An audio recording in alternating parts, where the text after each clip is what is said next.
The economy still front and center in the race for the White House, with both sides making their cases over the weekend by pointing to the incumbent's record. What you have in a government-centered economy like President Obama has put forward are fewer jobs, stagnant incomes, higher prices for gas and electricity.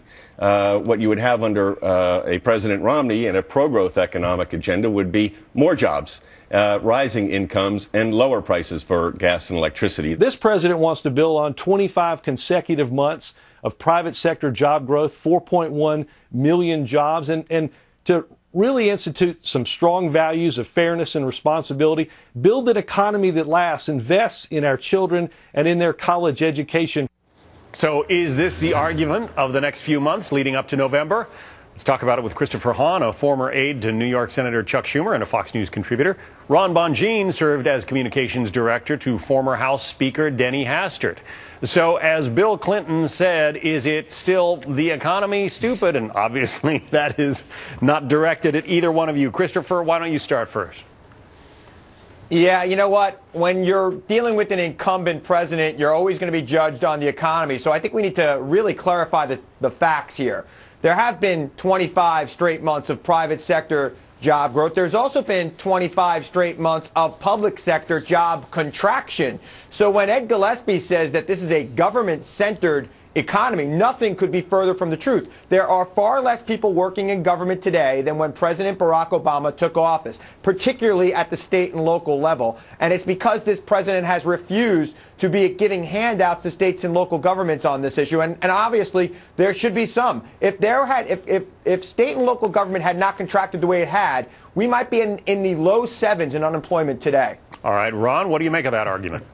Yeah, I'd have to say, well, you know, there's 23 million Americans that are still unemployed. There are still lower incomes. We have high energy and gasoline prices. When voters go to the polls in November, they're going to be thinking about that, and they're likely going to pull the lever for Mitt Romney, because you cannot have a record like that and let it stand. You're going to have high unemployment for years to come. And when Ed Gillespie talks about a government-run economy, he's talking about the millions of dollars in the government policies that President Obama has pushed, everything from health care to stimulus spending. Those are not the policies that Republicans espouse. What we're trying to do is give businesses the incentive to hire again, to give them some stability, to think about it's okay to start hiring workers again, to grow this economy so that people can put food back on the table. Christopher, you know, and the Republican... Well, the Republican answer to that is to go back to the Bush policies that created this mess. I mean, I think we were right on the money when we say the campaign is about, did we clean the mess up fast enough? Well, but, you know, you were talking about the 4.1 million jobs created that the president often cites. You need to create 130,000 jobs a month just to keep up with population growth. I mean, that's not exactly a stellar number there, 4.1 million over 3 years.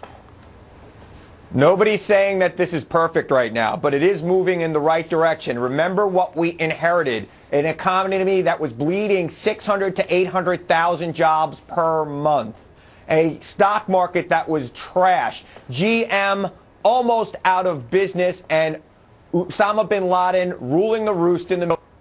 All those things have been turned around. Jobs are being created. Bin Laden's dead, and GM is still alive. All right, so Ron, how do Republicans answer that argument? Yeah, I would say this. I would say that it's that the president decided to move left and to put health care reform, put health care law in place that would put erroneous regulations on small businesses that, you know, they're not going to hire with those type of regulations. The solutions are this.